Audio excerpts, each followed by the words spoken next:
रक्तभूमी न्यूजमध्ये सर्वांचे स्वागत। विभागीय आयुक्त कार्यालयावर धडकला मातंग आक्रोश मोर्चा।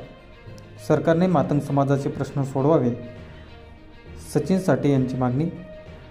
शासन दरबारी मातंग समाजाच्या प्रलंबित असलेल्या मागण्यांकडे महाराष्ट्र व केंद्र सरकारचे लक्ष वेधण्यासाठी लोकशाहीर अण्णाभाऊ साठे यांचे नातू, मानवहित लोकशाही पक्षाचे राष्ट्रीय अध्यक्ष तथा एबीएस क्रांती फोर्स सामाजिक संघटनेचे प्रदेशाध्यक्ष सचिन भाऊ साठे यांच्या नेतृत्वात हजारो समाज बांधवांच्या उपस्थितीत सकल मातंग समाज आक्रोश मोर्चा छत्रपती संभाजीनगर येथील विभागीय आयुक्त कार्यालयावर धडकला होता। यावेळी सचिन साठे यांनी मोर्चादरम्यान उपस्थित समाज बांधवांना संबोधित करताना महाराष्ट्र सरकारला सूचक इशारा दिला की मातंग समाजाच्या अनेक मागण्या आजही शासन दरबारी जाणीवपूर्वक प्रलंबित ठेवल्या जात आहेत। शासन जाणीवपूर्वक मातंग समाजाकडे दुर्लक्ष करत आहे। महाराष्ट्र शासनाने व केंद्र शासनाने मातंग समाजाच्या अनेक प्रलंबित मागण्यांचे दुर्लक्ष न करता त्या मागण्या निकाली लावून मातंग समाजाला न्याय द्यावा, नसता आगामी काळात मातंग समाज बांधव लाखोच्या संख्येने रस्त्यावर उतरल्याशिवाय राहणार नाही याची दखल घेण्याचे आवाहन सचिन साठे यांनी सरकारला केले। सदरील मातंग समाज आक्रोश मोर्चाचे आयोजन मानवहित लोकशाही पक्षाचे मराठवाडा अध्यक्ष सुनील मोटे, एबीएस क्रांती फोर्स सामाजिक संघटनेचे जिल्हाध्यक्ष नानासाहेब गायकवाड यांच्या वतीने करण्यात आले होते।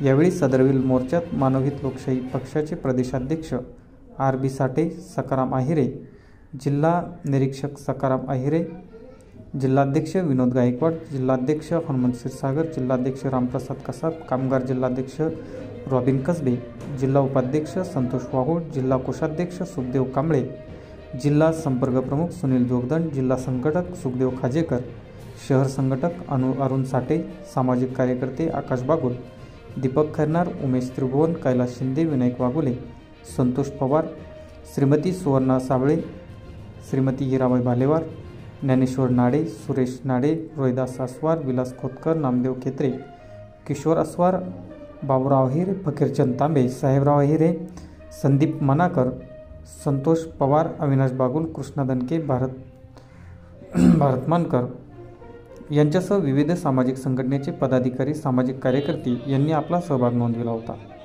सकल मातंग समाजाच्या प्रलंबित मागण्यांचे निवेदन विभागीय आयुक्त शिष्टमंडळाच्या वतीने देण्यात आले।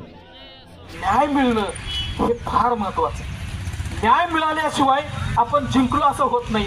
कागद दिला, फोटो काढले, भाषणं केली आणि मिळवलो आणि या घोषणा दिला आणि किती संख्या जमली यांना काही अर्थ नाही।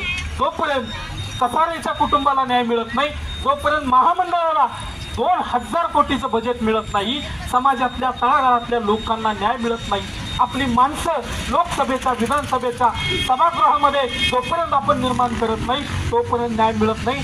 लक्षात घ्या की हा देश जातीवाद्यांचा, सवर्णांचा देश आहे जो एकाच कुठल्या तरी विशिष्ट जातीचं भलंबुरं करण्यासाठी पुढे जातोय। त्यांनी आपल्याला सोबत घ्यायला पाहिजे होतं, आपल्याला हात द्यायला पाहिजे होता आणि या देशाचे नागरिक म्हणून आपल्याला सुद्धा एक मदतीचा हात देऊन या सगळ्यांच्या सोबत न्यायला पाहिजे होतं, पण तसं अजून घडलेलं नाही। गावापासून ते अगदी दिल्लीपर्यंत तुम्ही सगळे विचार करा।